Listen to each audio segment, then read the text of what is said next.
Well, there we go. Now we have audio.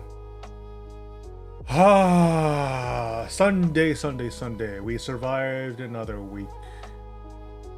As you can see, I'm wearing my finery because it is the holiday season after all. And also, it's getting cold. Like, seriously cold. Why is it so cold? I don't like it when it's cold. Hold on. Let me make sure everybody knows I'm streaming now.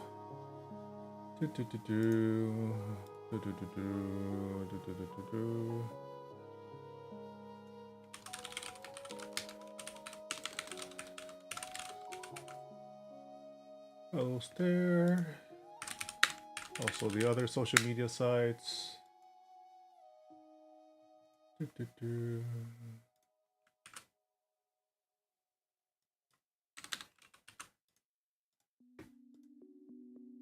Go for that one. Go for this one. Oops. There we go. Alright. There we go. All the updates are made where they need to be made. You know what's frustrating? Oh, actually, no. Hold on. I need to blow my nose first.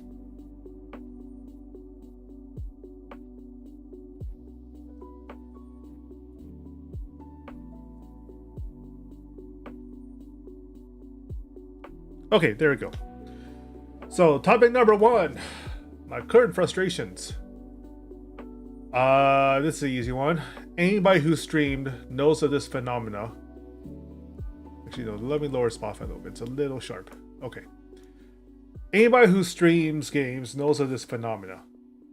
The more of an entertaining streamer you actively try to be, the worse you play.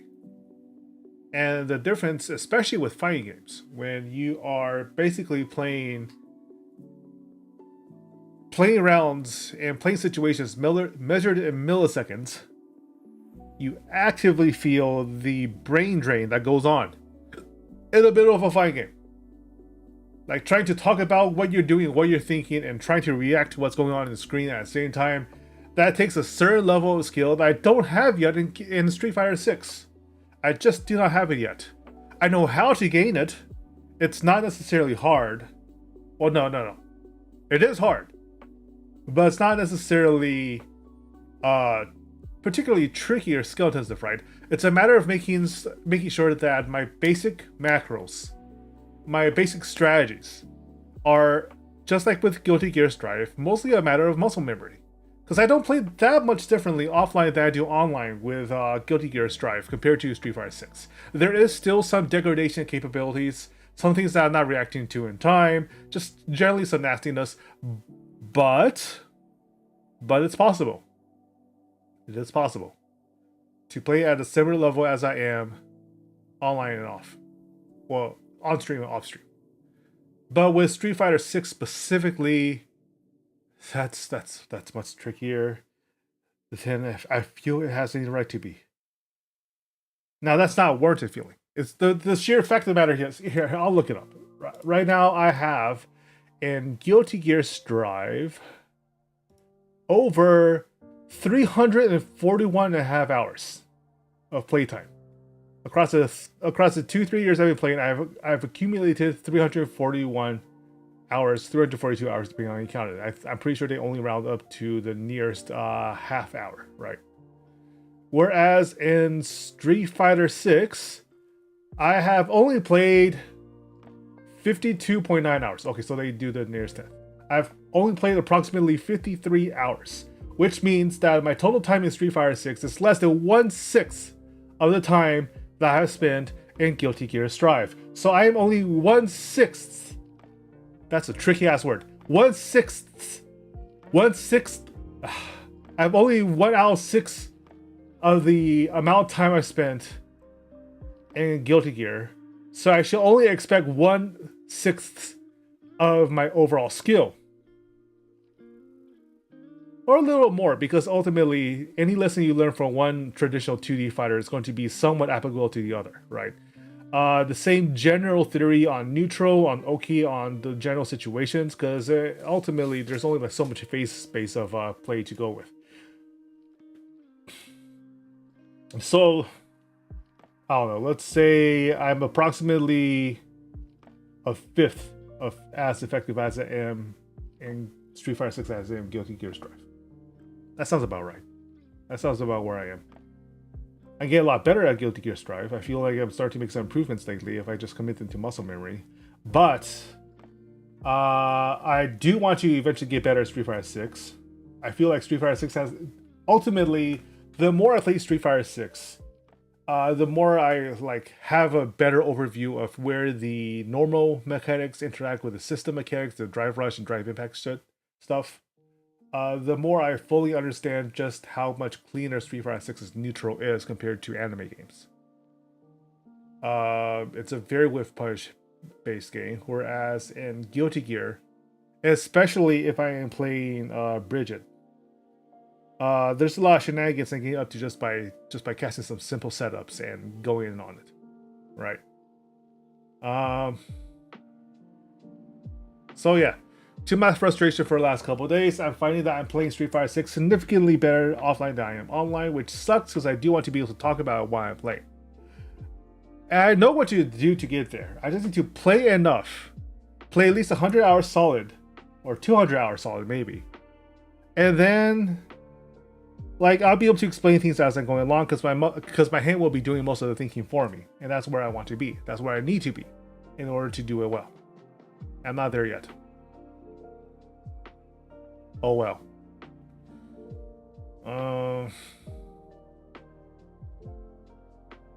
It's a lot of investment in time. Everything's an investment in time. Honestly, it feels like everything's too much of an investment in time. I still have one personal project I wanted to get finished before the end of the weekend, but I wasn't able to because the other thing I was working on that involved another party was taking up a lot of time for me to work on all possible outcomes that I wanted to bring up with them. I can't get into too much detail on that. It's not necessarily anything that's public facing, but it was some work. It was a personal project rather than work. Work is going all right. I found a decent groove with work. My work is going okay. My bosses are happy enough with what I've been able to accomplish.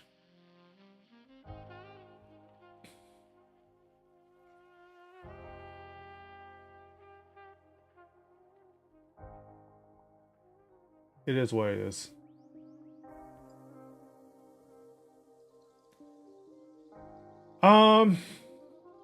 But these are minor gripes. Ultimately, these are pretty minor gripes. On the grand scale of things, I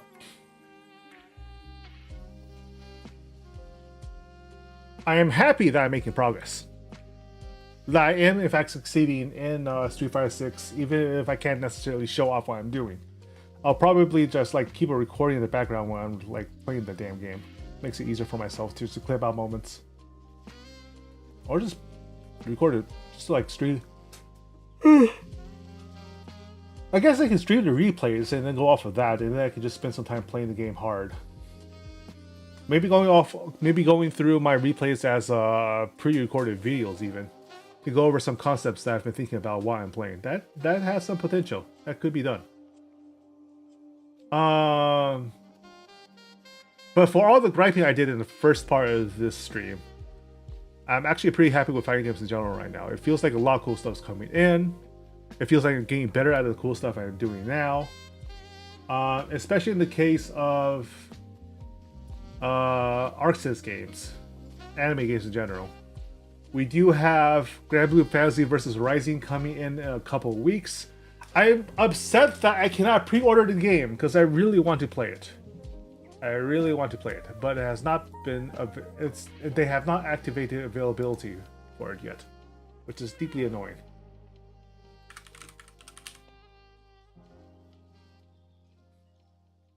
I could get a base game for $20, but I don't think they're going to give an upgrade for this one. And honestly, after playing the betas and going over what they've been doing, and look at their new roadmap. God damn, this is a well-supported new game. Second version of the original game. It's honestly kind of amazing. I'm really looking forward to it. I'm especially looking forward to the fact that it's free, or not free, rather. It has two versions. It has the paid-for version, which has the regular content, has all the characters right out of the gates, And then it has the free version, which gives you access to Grand Brews, the Fall Guys minigame, as well as access to 4 characters in the casual play. One of which is always going to be Gran, the protagonist, and then just like a rotating roster for other characters, so you can just try it out when you want to.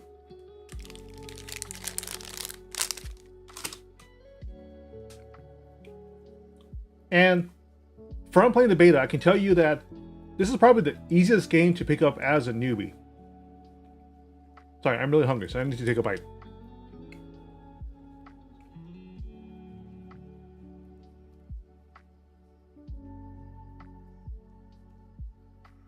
Sorry about that. My mouth was aching to chew on something. Where was I? Right.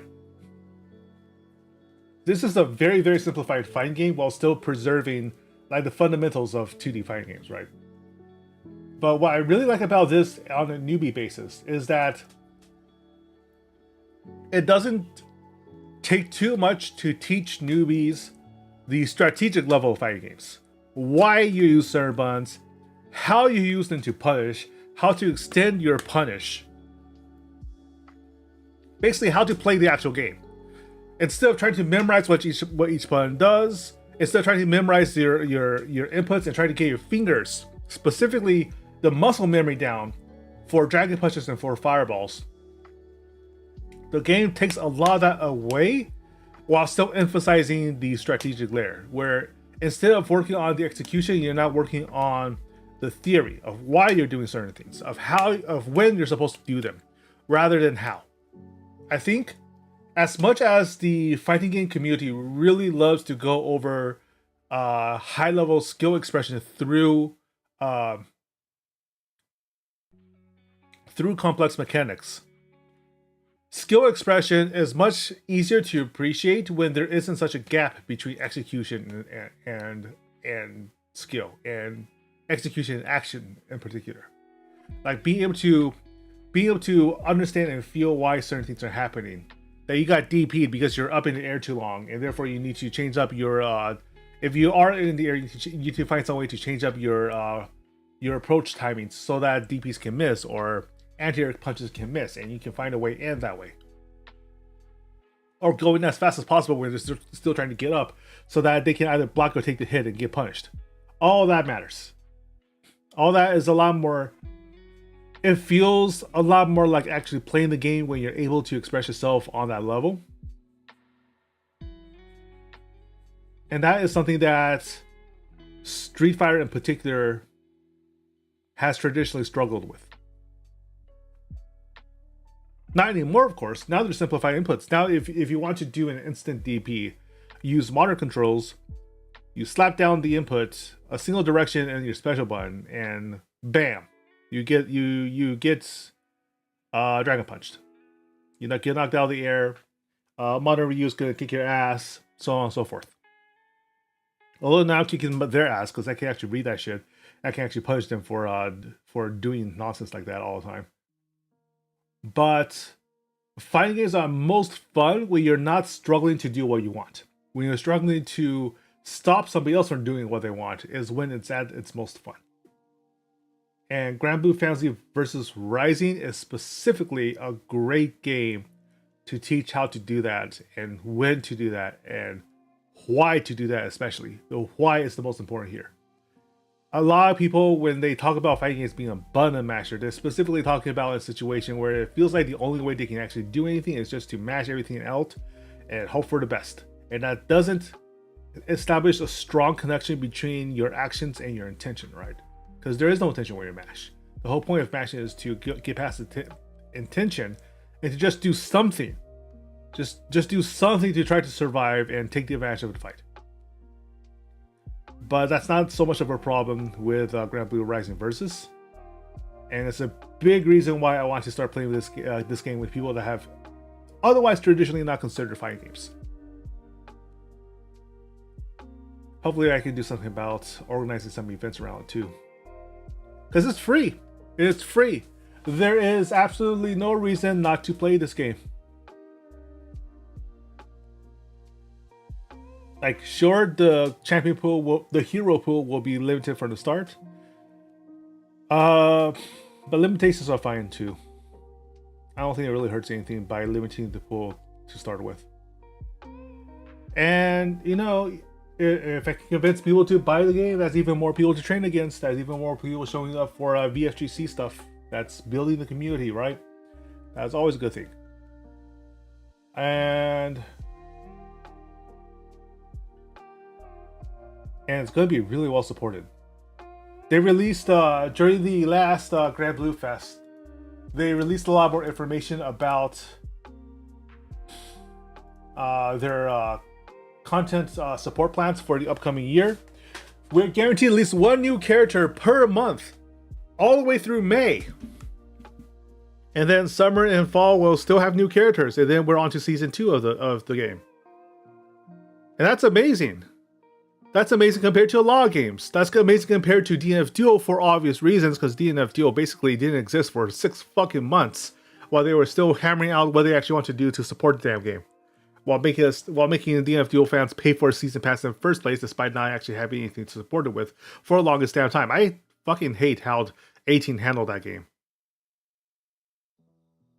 But even if we discount DNF Duel, Grand Blue support program leaves Street Fighters in the dust. Like, Street Fighter 6 has taken a long ass time to get its latest updates. And overall, they were pretty minor ones. There is an issue with the Street Fighter Network, unfortunately, but it hasn't affected me too much, thankfully.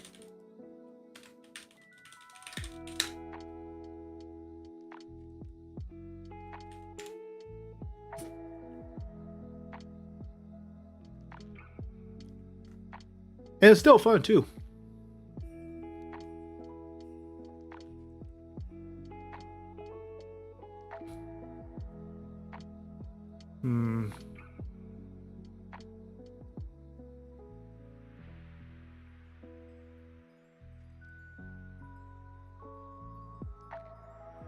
It is a little weird, however, that Street Fighter's support has been so slow in comparison.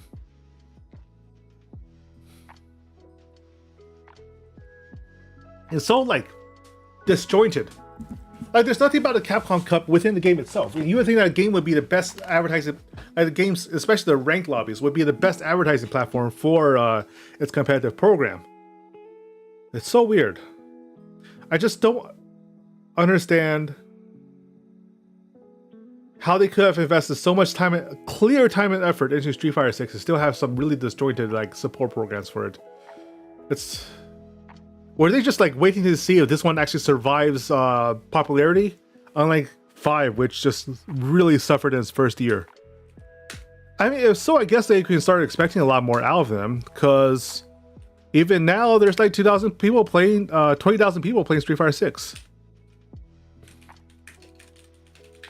Actually, yeah, let me check the information.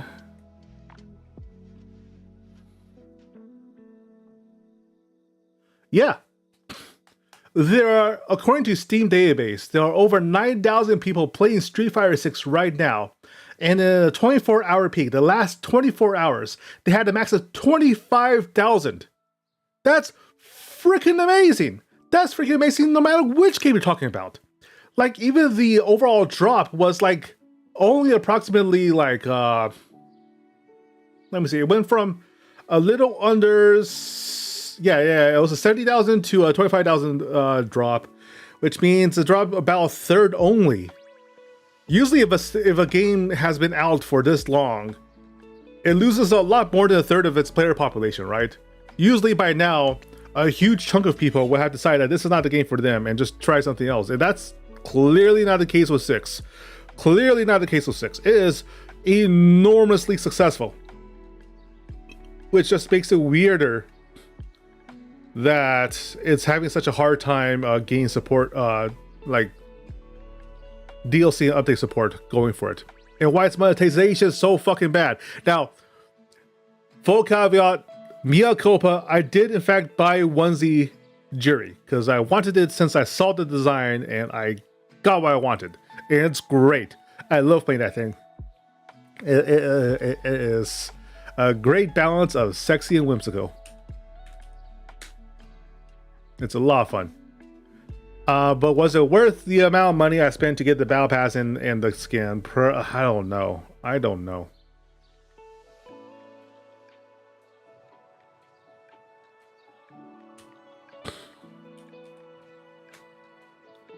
But yeah, it is what it is.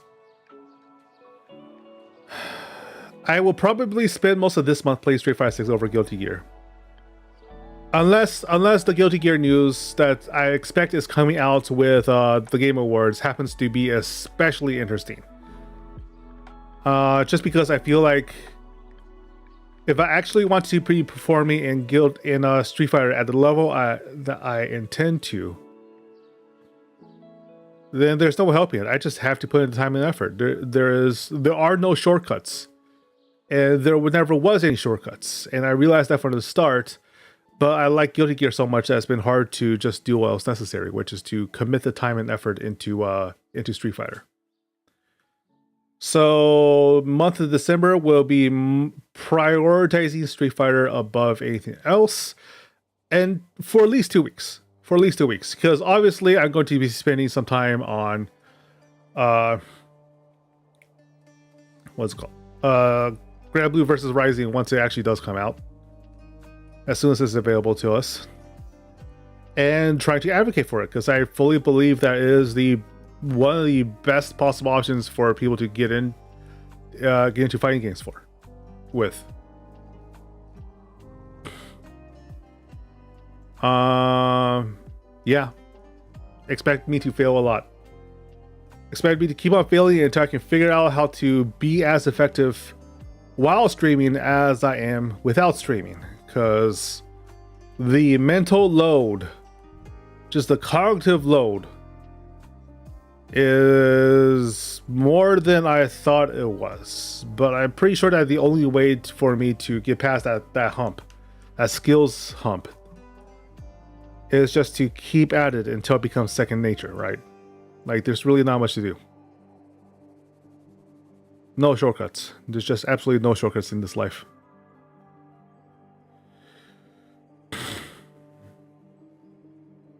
But it will not all be Street Fighter streams. Obviously, there's a whole bunch of other stuff to do. I feel like I'm getting pretty good at TFT, so I want to keep on grinding away at that. Try to get further ahead. I feel like I figured out the meta pretty well. Although I'm still making some mistakes that's getting me killed pretty early. I just not find the right tempo sometimes. At least not the right power spikes. I should really pre-plan some of these builds.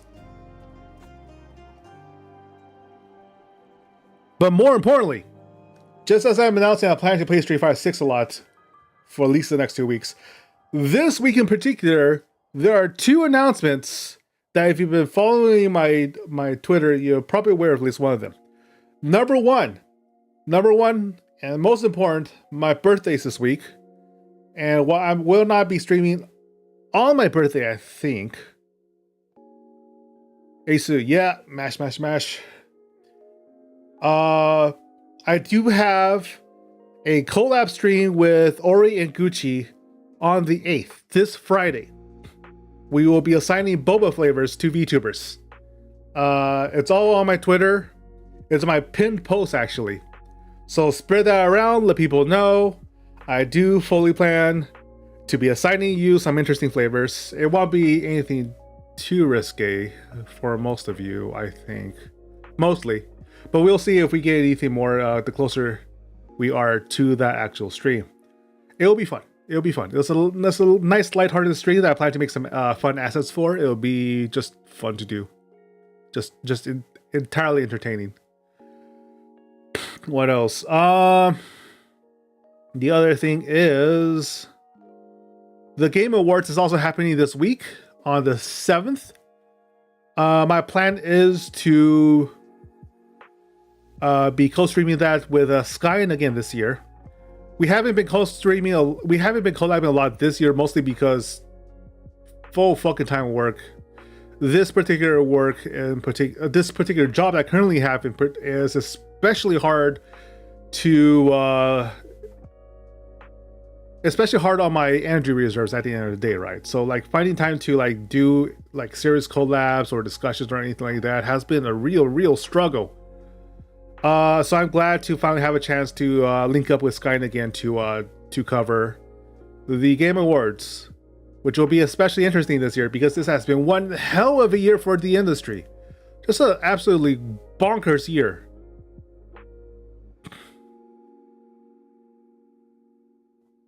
But it is what it is. I'm sure we'll have a lot of discussion points for what's been happening in the overall year for gaming. I'm sure there will be a lot of reactions to what's showing up on screen. I'm sure we're going to have a lot to talk about labor issues with gaming as well, because holy shit, as much as we have had some amazing games this year, we have also had some real tragedies in how like the actual laborers in the industry have been treated. Good God, it's been a terrible year for the actual workers.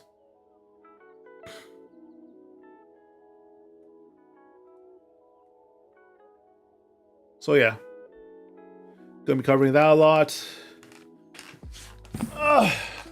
My butt hurts. What else? I think that's mostly it. I don't know if I'm going to go back to Armored Core. As much as I love the game, it's so hard to be in a good mind space for it recently because I've been so stressed, like just so tired at the end of the day of work. Like it takes even more out of me to keep the level of focus I need to be good at that game. Which sucks because it's a really good game. It's just it takes so much out of you. Like the highs are so high, but the struggle is so intense. And then and like the margin of error is so small. Which is supposed to be because it's a high skill game. It is a farm software game. But geez. It's not something you can just like grind through, eventually just overcome and find out the rest of the story mode, right? Because the story's not the main appeal of it. It's just the high level, like the intensity of the gameplay and like overcoming especially difficult boss fights is the whole appeal for that thing. And when you do manage to handle it, it just feels amazing. And when you aren't on, when you don't have that minimum threshold of energy and intensity of focus to really dedicate to the game, it just feels so cripplingly bad. Also hard because you're not getting through it all in a block of days. Absolutely. It's the sort of game where you absolutely want to have like a week off to go through, get through New Game Plus, get through New Game Plus Plus, have all those skills like downloaded from your previous experiences because it's still on your mind from the day previous, and because you slept on some of the more difficult issues, your subconscious has processed some of the lessons that you needed to overcome the latest challenge, and then it feels great when you overcome it. But if you have to take a week off, you have to take 2 weeks off for various IRL obligations, whew, man. It's a fun game though. I'm just disappointed that I can't really spend the time that it deserves. Right? It's nothing to do with it's not the fault of the game for being difficult. It's the fault of me for like just not able to commit the time I need to be good at that thing. But it's a fun game. If you haven't finished through at least the first round of the missions, man, that's a fun ass game. A good ass mech game. A good ass mech game. Speaking of good ass, Tekken's coming out next year. Why do we have so many good games coming out next year? We already spent like 2003 spending so much money on good games this year. Give us a break. I just know that it's gonna be something coming out of the Game Awards I'm gonna be really hyped about.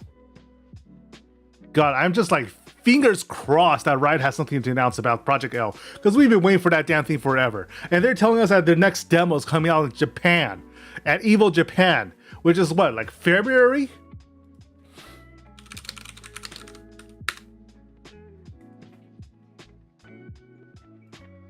April. Weren't we fucking promised something about Project L by the end of this year?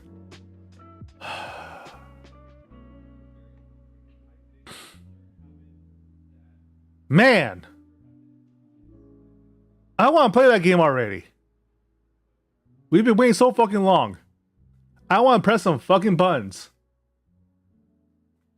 We also have Under Night In-Birth 2 coming out, which I'm kind of not feeling, to be honest. Just because it's an old school design and that has some really complex system mechanics that matter a lot, but it's a little hard to wrap your head around because it has some really nuanced interactions. It's sort of like the shield system in Multi Blood, except it's based on your EX meter. And like something about a tug of war between the 2 meters affects the efficiency in which you can like neutralize the enemy's offense or something like that, or add I forgot the specific details. It's something about a tug of war between your active play and their defense that allows you to reach like a new state. Oh, definitely not beginner friendly game. I mean, it's not hard to play. I played the beta, I gave it a test run, and it is ultimately an Arc Sys inspired game. So some of the fundamental logic behind how combos work, especially auto combos,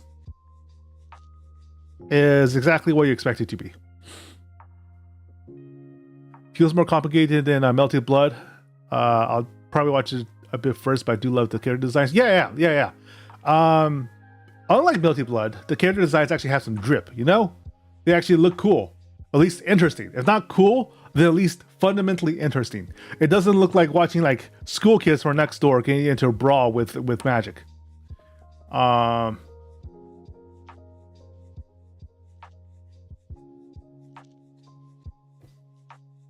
It's fun. It is an Arc Sys involved game by French bread.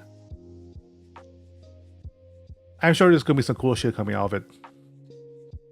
But it's definitely the sort of game with more of a burden of knowledge than anything else I'm currently playing. Like Guilty Gear is already like wild as fuck, but Guilty Gear mechanics are ultimately pretty simple.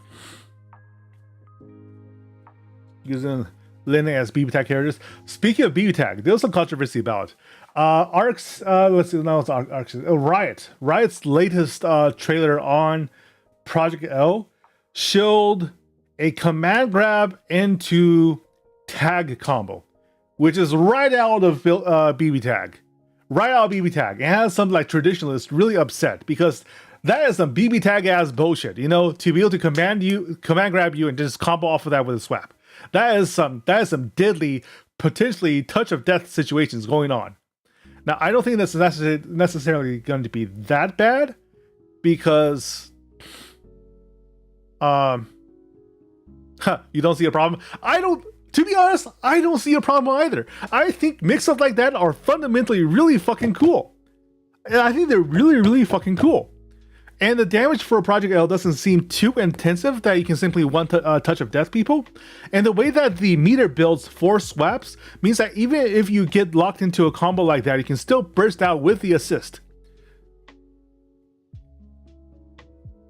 And like, it's not as if assists necessarily come easily, but the meter for that feels like it's more generous than the burst meter for Guilty Gear Strive.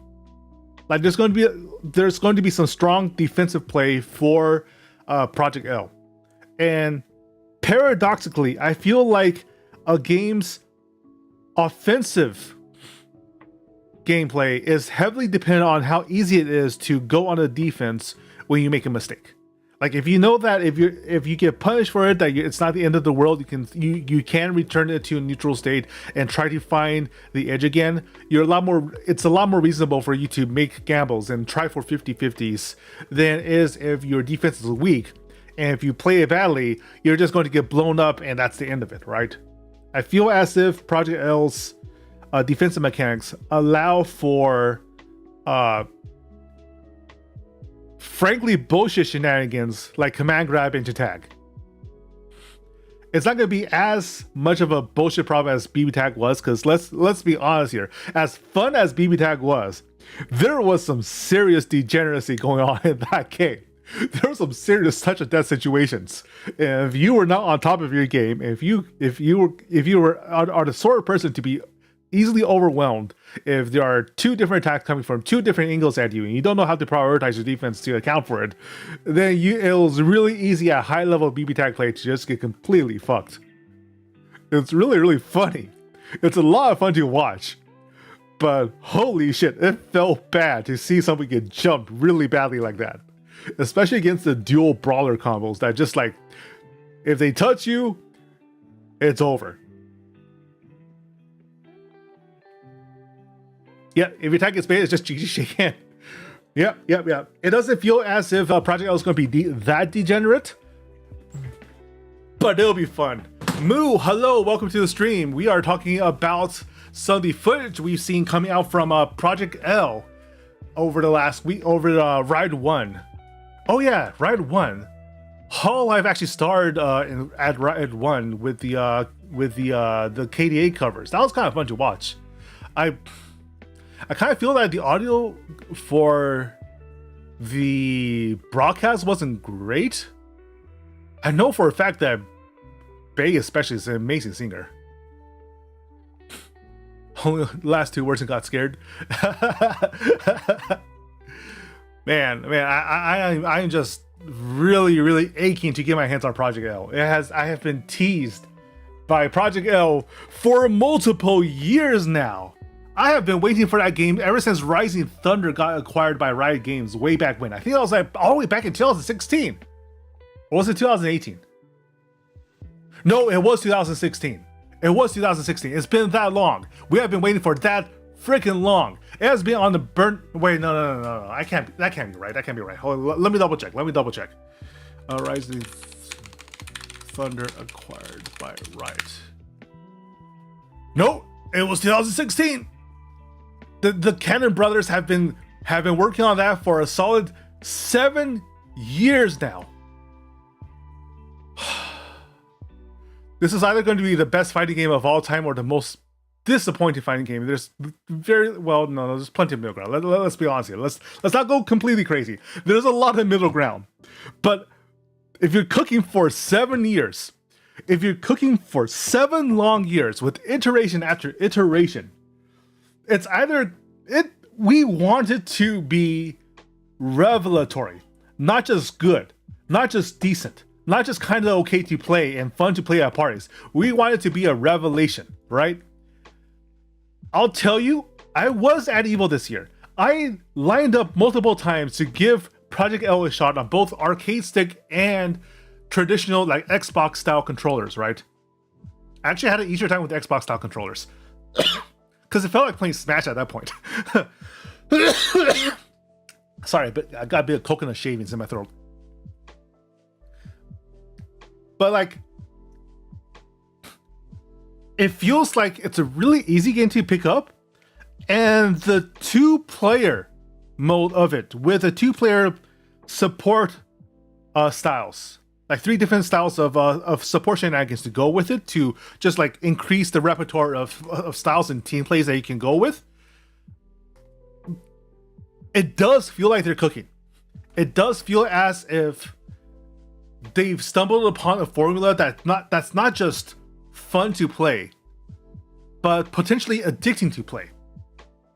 If there's any weaknesses that a fighting game has, it's like being able to introduce people to fighting game and being able to show them why fighting games are so fucking cool.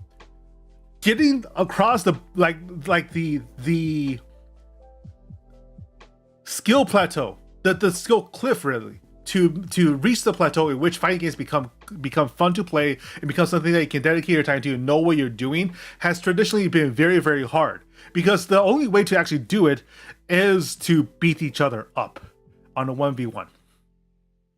But with a team-based 2v2 gameplay like we have now, that Project L is developing, and with the simplified Smash-like controls that it has, I feel like I can actually actively teach people how to do the things that they want to do.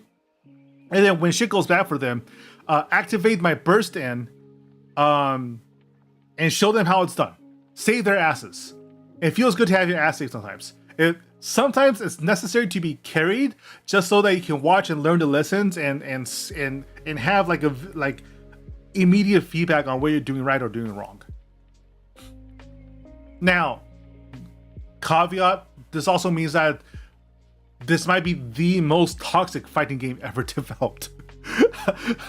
Because there's nothing quite like having your fortune completely depend on the quality of your teammate to turn you very bitter and very jaded. And this is the right game we're talking about.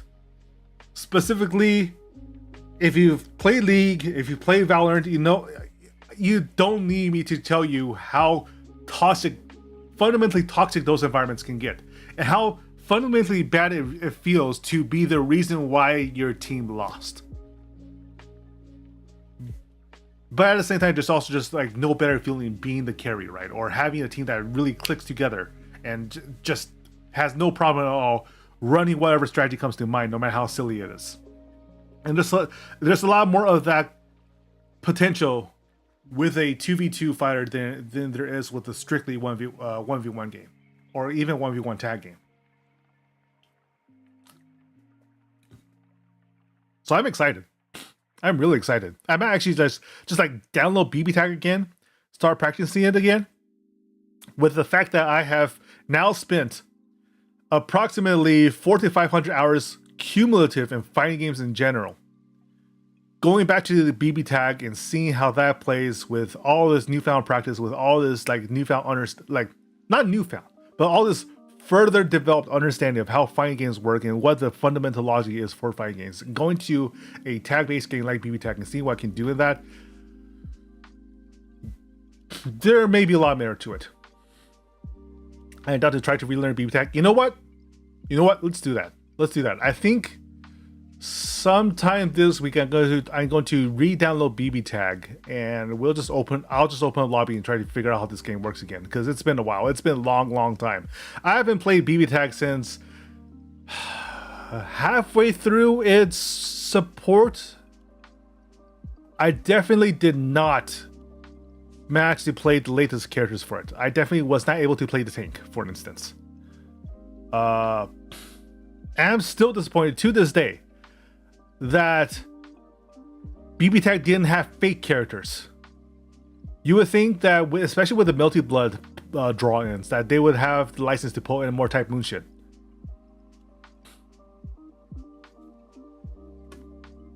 That's just fundamentally disappointing. Do I even have it in my library? Let me see. B.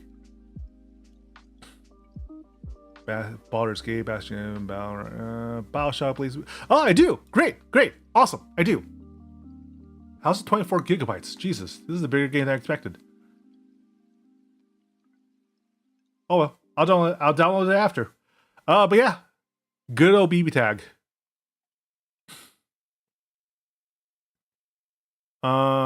Speaking of tag-based fighters, though, man. We finally have the rollback network test for Dragon Ball Fighter Versus, but I can't get in because you need to actually have a Steam copy of it to get into the beta. That's a little disappointing. But I'm still not too excited for Dragon Ball Fighter Z though, because it got. Speaking of games that get degenerate, if you want to talk about games that become really freaking degenerate, Dragon Ball Fighter Z pre-rollback was just a miserable experience if you're not a Rushdown player. And even if you were a Rushdown player, it became Rushdown versus Rushdown. And especially with on delay-based netcode, you didn't really have reactions to Dragon Rushes, so it just never missed. I'm hearing that you are able to react to a lot more stuff in Dragon Ball Fighter Z now, with rollback obviously, because rollback allows you to actually react to shit visually.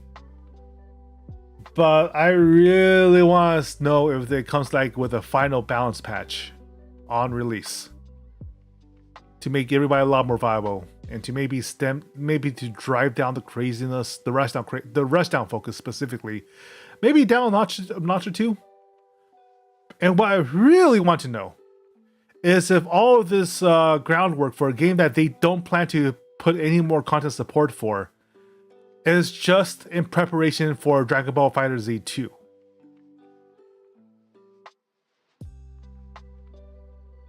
I would buy a FighterZ 2 easily on the spot. Add it onto the pile.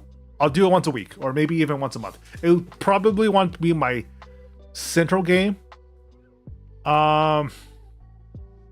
It's really fundamentally boring to watch people go from a level 1 to level 3 super. It's just fundamentally boring to watch that kind of loop. I appreciate the skill it takes to get to the point where you can finish off somebody with that. Like, I'm experienced enough with fighting games now to appreciate even when something degenerate happens, right? Because the lead up to the degeneracy is what I'm focusing on. The interplay, how they play the neutral, how they like trick each other into a bad spot, and then just blow each other up with a highly optimized punish. Sure. All that makes sense to me, right? All that makes sense. But still fundamentally boring. Something's like, no matter how skilled it is, it's just not that fun to watch. BB Tag didn't necessarily have that problem, because BB Tech rounds just like went by in a flash, right? As soon as it's not like watching a long cinematic go on over and over. It's just watching some people completely destroy themselves with particle effects all over the damn place. It's just it's high speed chaos versus cinematic chaos. And I'm not up to watching like MCU level cinematic time just to watch Saiyans blow each other up over and over again at the same way pretty much every single time. So I hope that if they are producing a Dragon Ball FighterZ 2 with Bandai Namco, that they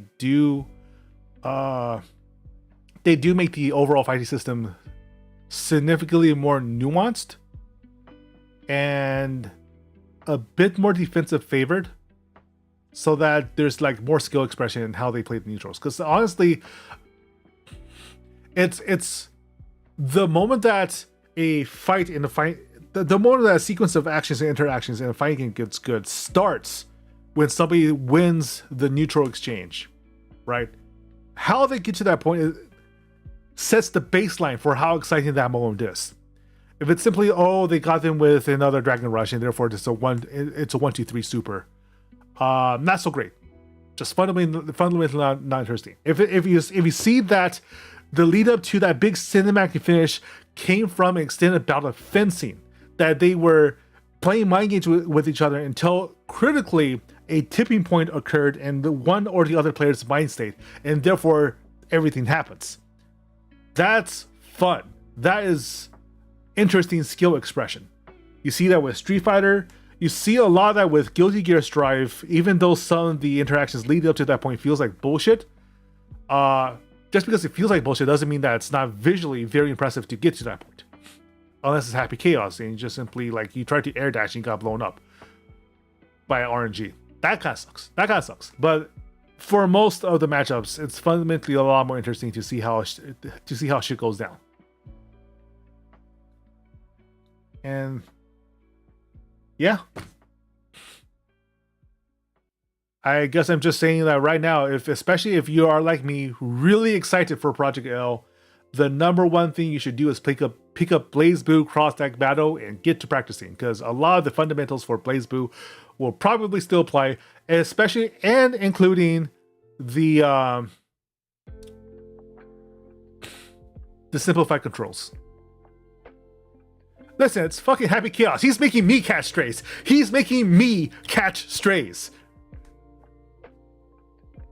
Like, it's kind of bullshit that even if you know you're not cursed, RNG can simply make it so that his crosshair does land on you in the first place, right?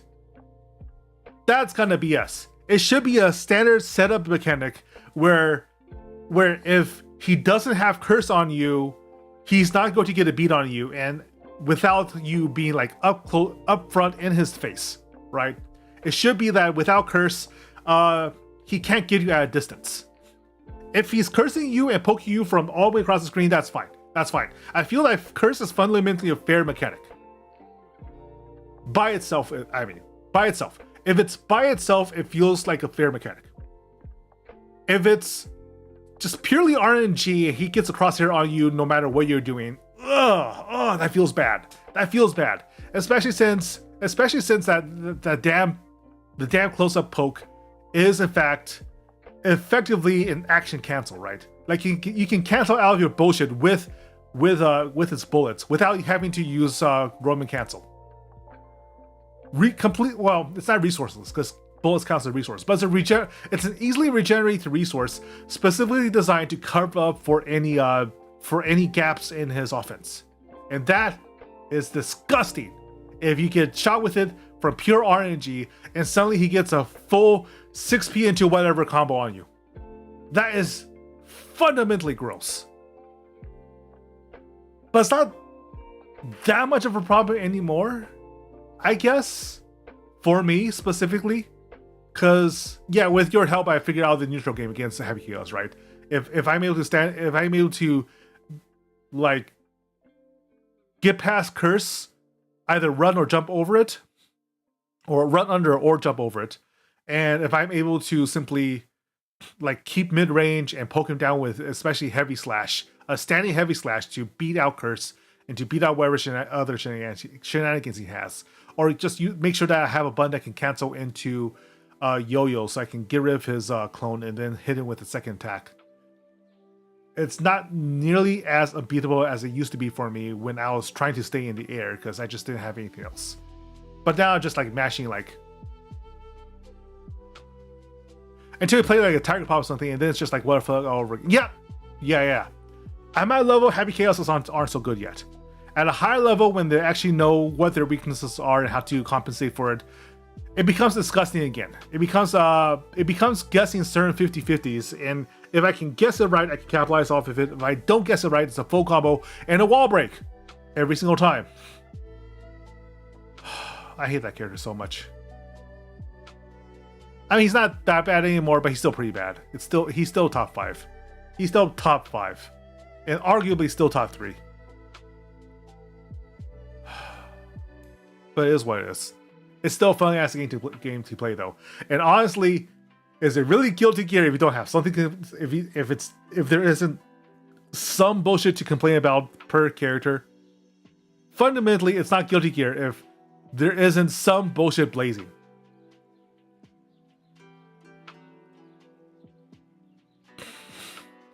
I've learned that I'm terrible at RPS, and that's where my ceiling option is for FGs. I have mathematical proof that a computer cannot beat me at RPS. I am not fundamentally predictable. I am able to be more chaotic than pattern seekers, like programmatic pattern seekers, can account for, which is deeply amusing to me because everybody's supposed to have some level of pattern to them, right? Ultimately, even if you're doing coin flips, like head versus tails, eventually, a computer will be able to guess a greater than 50% prediction whether or not you're choosing heads or tails, whether or not you're choosing rock, paper, or scissors. There are some algorithms to account for this, but I have managed to beat most of them. At least the ones I found online to test whether or not you can be more random than a computer.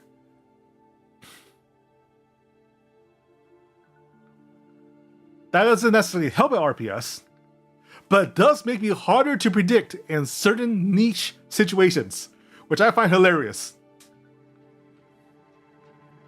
I am just full of bullshit. It's not even calculated bullshit.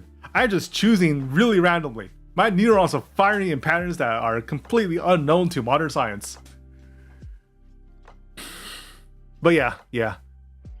We are going to get a whole new batch of bullshit coming hopefully this week. Hopefully they have an announcement at the Game Awards. If they don't have an announcement at Game Awards, I just don't know when Arc Sys is going to release that new character. I just don't know when they're going to announce it. It's supposed to be sometime this month. It better not be during Christmas vacation. Like, that's just bullshit. We're looking for something, man. It's been a while. We want some information. Drop a fucking trailer. Drop a teaser. Something. Please.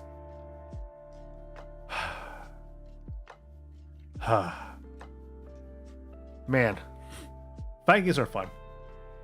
Just fundamentally fun. I want to advocate people playing more fighting games and therefore have more people to play against. And if they get better than me in a shorter amount of time that I did to get to where I am right now, whatever. Some people, the fighting game community is like has two faces, right? Either like the old martial arts masters, where fundamentally it's about self-improvement and learning to let go of your own preconceptions to become good at a game that requires a high level of personal discipline. Or you have punks, just straight up punks, that happen to be really good at pressing buttons and getting into your head, but have the gnarliest egos. But there is nothing like a fighting game to fundamentally humble you. You thought you were sick with it? You thought you had a dog in you?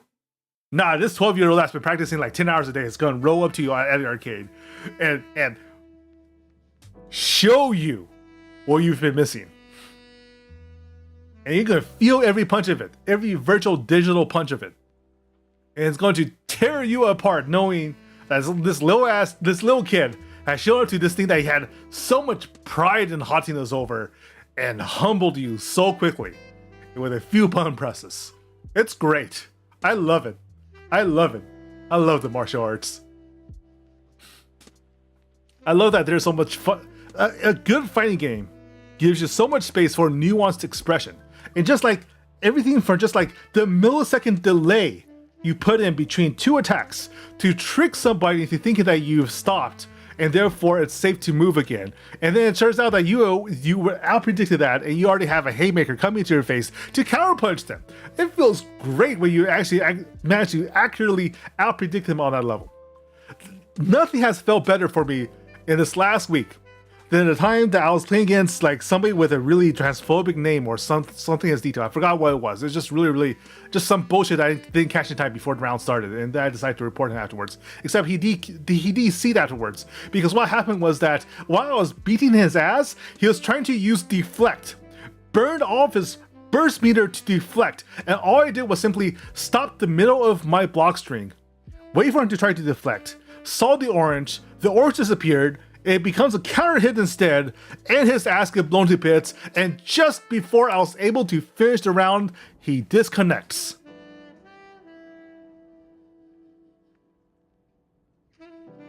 That felt good. That felt fucking amazing.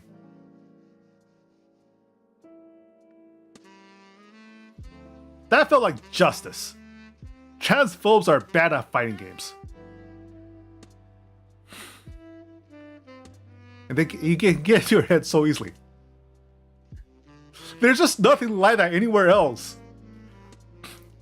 All the wide swings and head peaks and head glitches and shooters just doesn't compare to the fundamental knowledge that you chose specifically to trap them at that moment in that option, and they lost because of something very, very deliberately chosen on your part.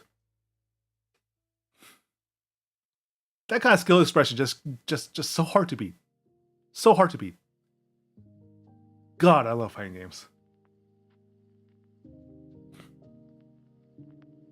Anyhow, yeah. To reiterate, I had two announcements today. I will be covering the Game Awards with Skyen later this week. And I do have my birthday stream on the 8th that I've been advertising on Twitter. It is, in fact, my pinned post on Twitter. So to keep up to date with my plans this week,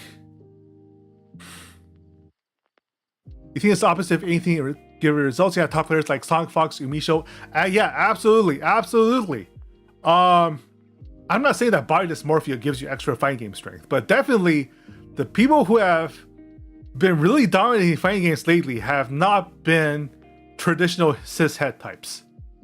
They're obviously still the majority of people in the rankings, of course. Like, let's be fair. Sonic Fox and Misho and everybody else are kind of exceptional. The fact that Guilty Gear has so many top-level trans players is unusual for a fighting game. You don't see that in King of Fighters. You don't see that really in Street Fighter.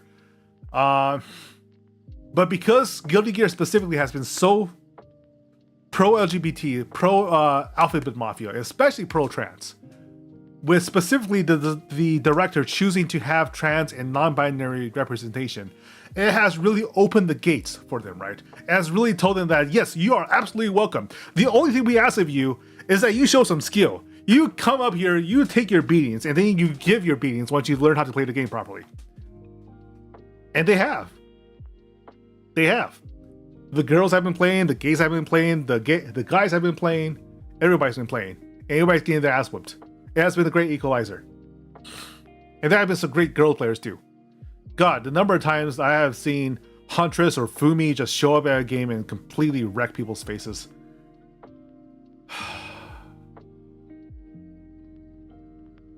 But yeah, to reiterate, follow my social media for more information about what I'll be doing this week, or at least like reminders that these things are happening.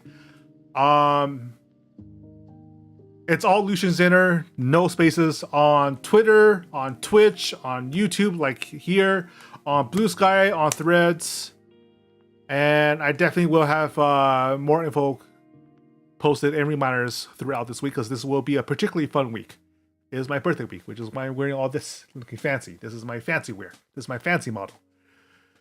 So yeah, I will probably not see you tomorrow, because I will be having dinner with family then. But I will probably be seeing you throughout this week. Just keep an eye on my social media for reminders. And I'll see you around. As always, my friends, it's been great. And as always, my friends, eat well.